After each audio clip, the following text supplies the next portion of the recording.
Chapter 10. The Ripple Effect and a New Question. The next morning at school, Raven had more makeup on her face than usual. A thick, almost theatrical layer that seemed to try and cover something. It was heavier than her usual emo style, a desperate attempt to create a flawless mask. As Raven walked past Mina's group in the hallway, Svetlana, still eager to practice her new linguistic skills, called out, "Hey, nice makeup, Raven." She glanced at Mina and Mina gave her an evil eye, telling her to stop it immediately.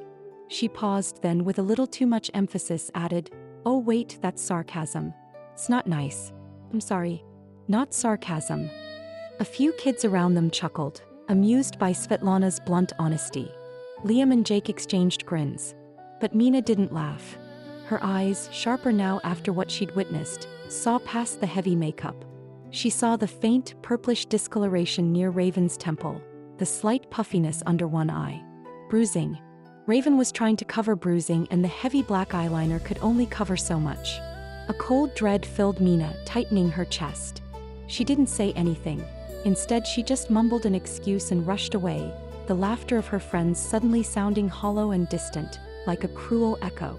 The others looked confused. "What's gotten into Mina?" Emily asked, frowning, watching Mina disappear around the corner.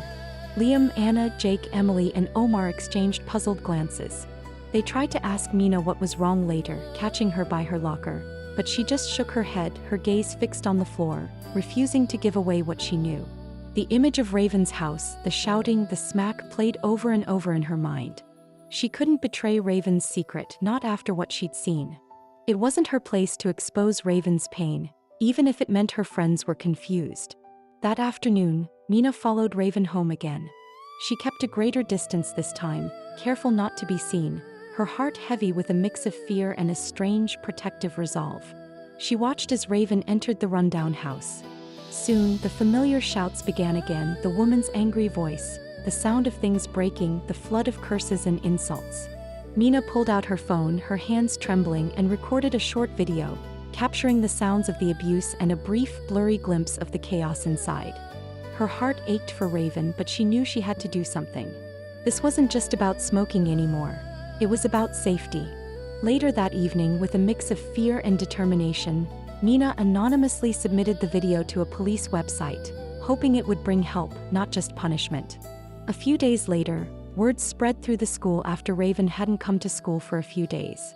Her mom had gotten into trouble with the police. Raven was no longer living at home. She had been put into foster care. The news was met with a mix of shock, quiet whispers, and a strange sense of relief from some, though no one dared to speak ill of Raven. Suddenly it made a lot more sense to everyone that tough attitude she put in everyone's face was just a shield, a carefully placed shell she used to protect herself. After about a week, Raven returned to school. She looked different. Her clothes were much neater, clean jeans and a simple plain t-shirt, not the dark, punkish style she usually wore. Her hair was still spiked but softer, less defiant.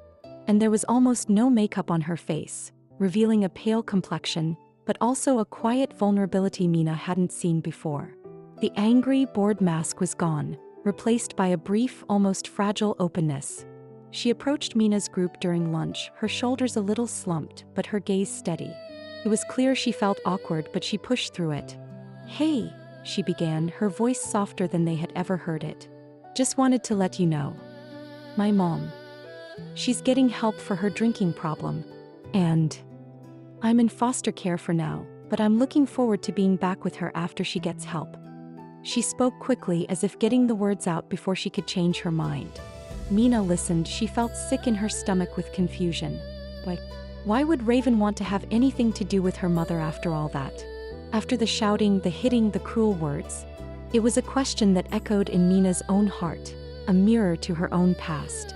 She had always known her birth parents gave her up, but she never knew why. She never had the chance to understand their reasons or to hope for a reunion. Was it possible that Raven, despite everything, still held on to a hope for her mother? A deep need for that connection, just as Mina, deep down, sometimes wondered about her own birth mother, and in that moment, the curiosity was in full swing. A new, profound thought began to form in Mina's mind. If Raven could hope for reconnection despite such pain, what about her? What about her own birth mother? She had always felt a sense of abandonment, a void she tried to fill with other things, but perhaps there was more to her story too. Perhaps understanding her own origins, not just accepting them, was a step she needed to take. No more dancing around it. Mina needed answers. Strangely, this experience with Raven had helped tip over the first domino that led her to build up the courage it took to dive into the mystery of her early life. One by one, all the dominoes had fallen over, and here she was, with a new sense of courage and curiosity. That evening, Mina found her parents, Sarah and David, in the living room. She took a deep breath, her heart fluttering. "Mom, Dad," she began, her voice a little shaky, "can we talk about something important?" Sarah looked up, sensing the seriousness in Mina's tone. "Of course, sweetie. What's on your mind?" Mina hesitated, then plunged in. "It's about my birth, Mom, and the adoption." She saw David's expression shift, a flicker of confusion, almost hurt, crossing his face. His smile quickly faded and was replaced by a sense of utter dread. "Mina," David said, his voice softer than usual but with a hint of something tight. "You know, we're your parents. We love you more than anything. We always have been from the moment you came into our lives." He reached for Sarah's hand, hoping for backup. Sarah, however, squeezed David's hand and looked at Mina with understanding eyes. "We know, honey. It's natural to wonder. It's part of your story. You have every right to explore that." He turned to David. "David, this isn't about us. This is about Mina understanding herself more fully." David sighed and took a few very frustrated breaths, running a hand through his hair.